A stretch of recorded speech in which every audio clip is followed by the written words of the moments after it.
एक बार की बात है, एक लड़का था। उसका नाम सबल था, जो नगर में रहता था। वह अपने जीवन से बहुत निराश था। उनकी निराशा का कारण यह था कि वह अब तक अपने जीवन में कुछ नहीं कर रहा था। उसके माता पिता उसे ताने मारते थे कि आपके सभी मित्र कुछ न कुछ कर रहे हैं, लेकिन आप अभी भी घर बैठे हैं। दोस्तों के बीच भी अक्सर उनका मजाक उड़ाया जाता था। वह कहीं जाता तो लोग उससे पूछते कि आप क्या कर रहे हैं। उसे यह बताने में भी शर्म आ रही थी। वह कुछ नहीं कर रहा था। धीरे धीरे उसने रिश्तेदारों से मिलना जुलना कम कर दिया और लोगों से मिलना भी बंद कर दिया। वह ज्यादातर समय घर पर ही रहता है। वह अकेला रोता है और भगवान को कोसता है और अपनी किस्मत को दोष देता है। अब उसे अपना जीवन बोझ लगने लगा था। कभी कभी वह सोचता कि कब वह कुछ करने के योग्य बनेगा, और फिर वह सोचता कि जिंदा रहने से अच्छा मर जाना है। एक दिन वह अपने नगर की एक गली से गुजर रहा था। तभी उसने देखा कि एक उपदेशक दुख और परेशानियों पर उपदेश दे रहा है। वह भी उसी भीड़ में सबसे पीछे बैठ गया और गुरु के प्रवचन सुनने लगा।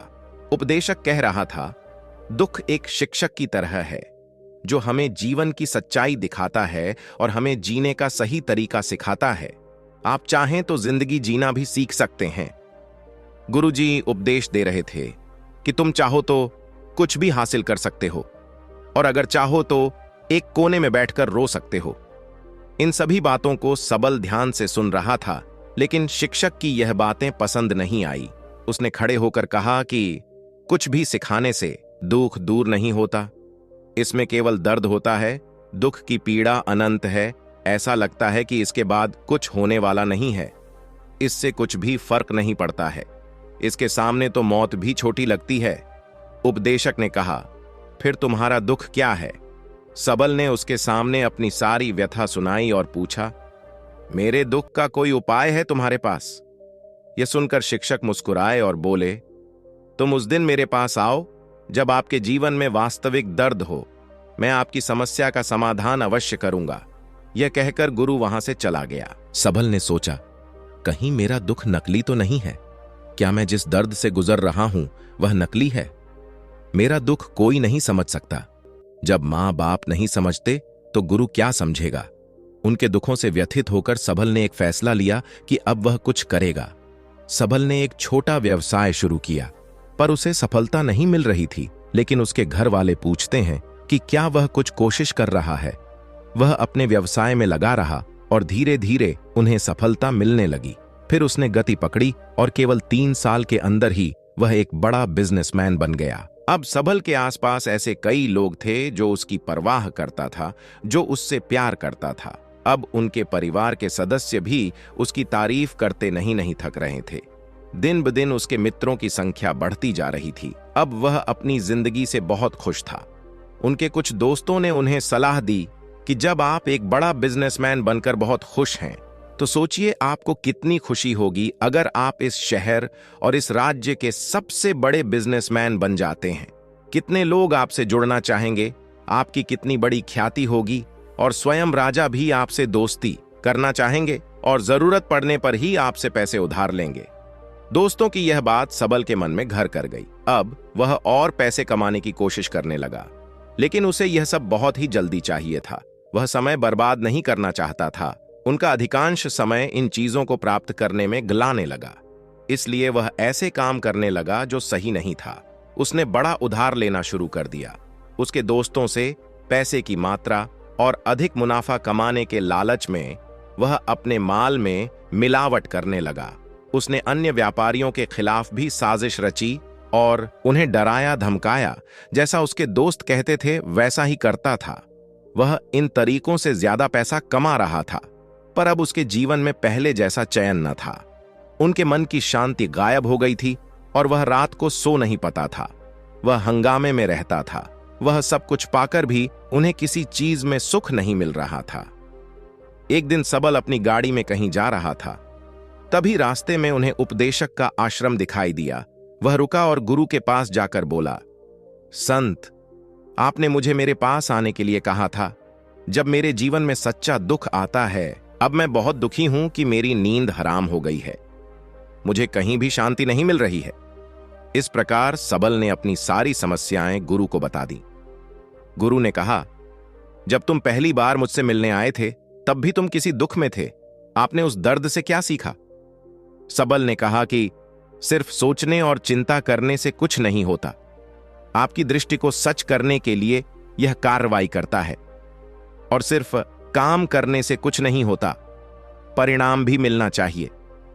जब आपको लगता है कि आपका लक्ष्य हासिल नहीं होने वाला, तब राह में चाहे कितनी भी मुश्किलें आ जाएं, मन कितना भी निराश क्यों ना हो, कितना भी लगता हो कि अब कुछ नहीं होने वाला है, तभी विश्वास करें, मैं जो भी कर रहा हूं उसमें अवश्य सफल होऊंगा।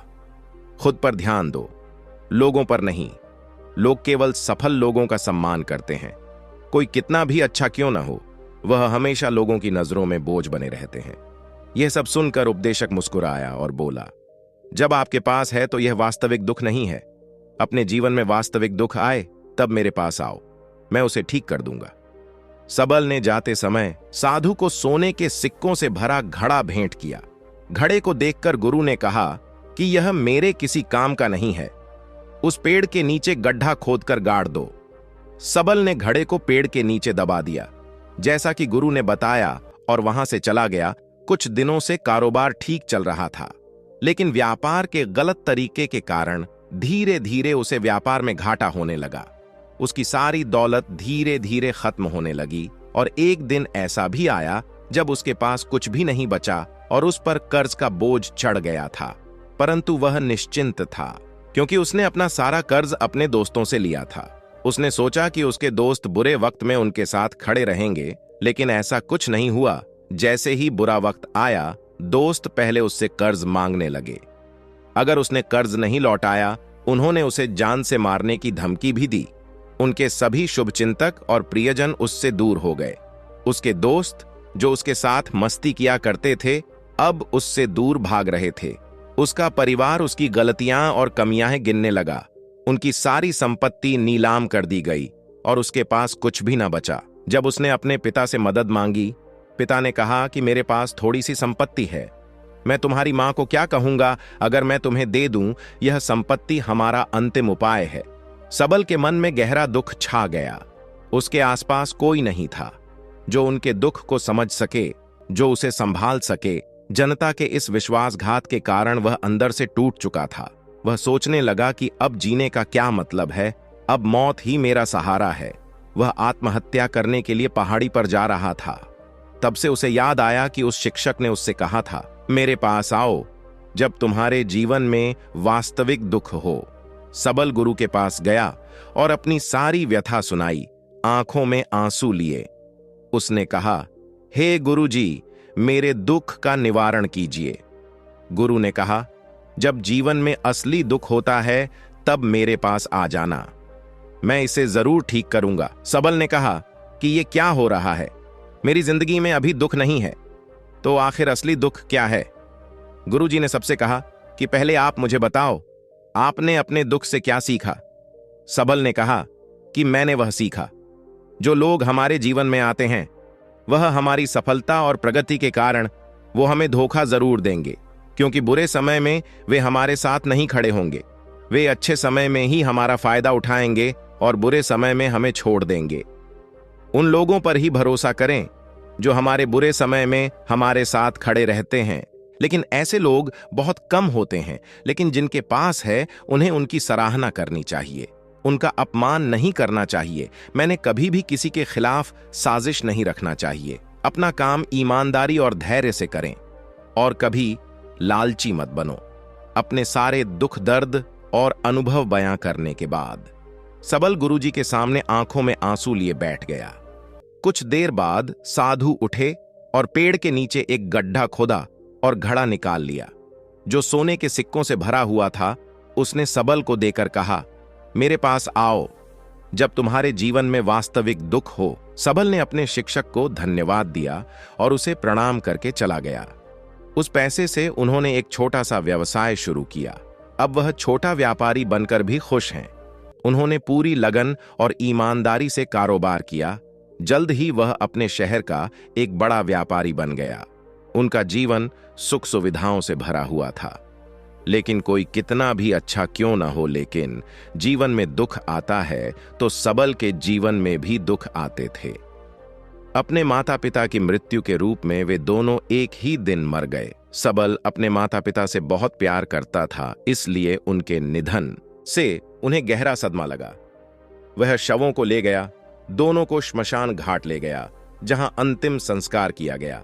वहां उसने अपने माता पिता का शव जलता हुआ देखा तो उनका मन बेचैन हो उठा। उसके मन में कई सवाल उठने लगे।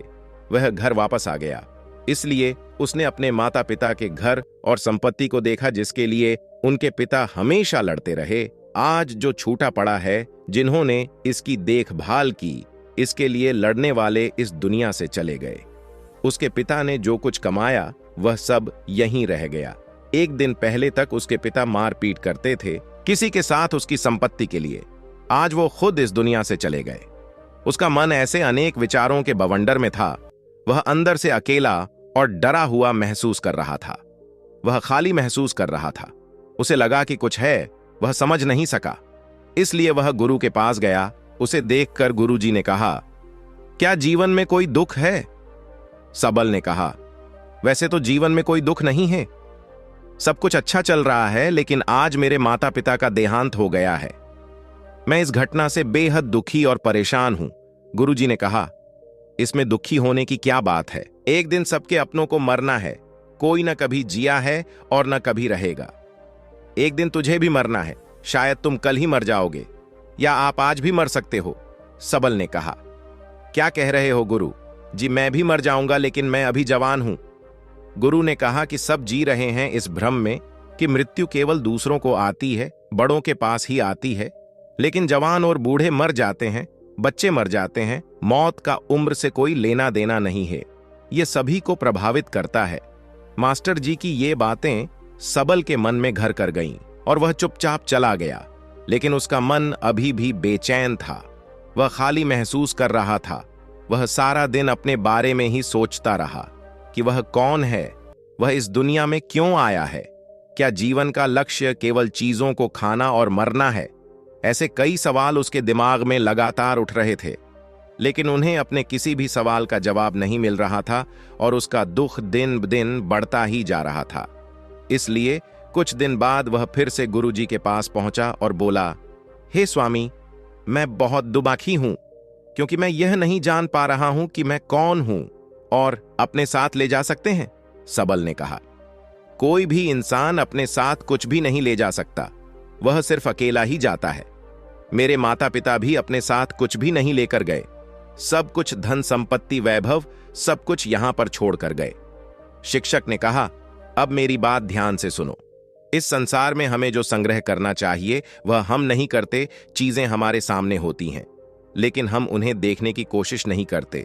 हमें इस दुनिया में जो कुछ भी इकट्ठा करना है वह हम खुद हैं। हमें खुद को जुटाना होगा ताकि जब हम मरें तो हम एकजुट हो सकें। और हम अंदर बंटे हुए हैं। हम प्यार, नफरत, गुस्सा, ईर्ष्या में बंटे हुए हैं। क्रूरता, धन, स्थिति, प्रतिष्ठा, सम्मान, पहचान, धर्म, जाति, सैकड़ों हजारों ऐसी चीजों और इच्छाओं में हम विभाजित हैं और टुकड़ों में जीवन जी रहे हैं। इस विभाजन के कारण हमारी चेतना कभी एक नहीं हो सकती। हमारी चेतना शक्ति बिखरी हुई है, इसलिए हमारे पास इतना समय नहीं है, इतनी ऊर्जा नहीं कि हम मुड़ सकते हैं और अपने भीतर देख सकते हैं।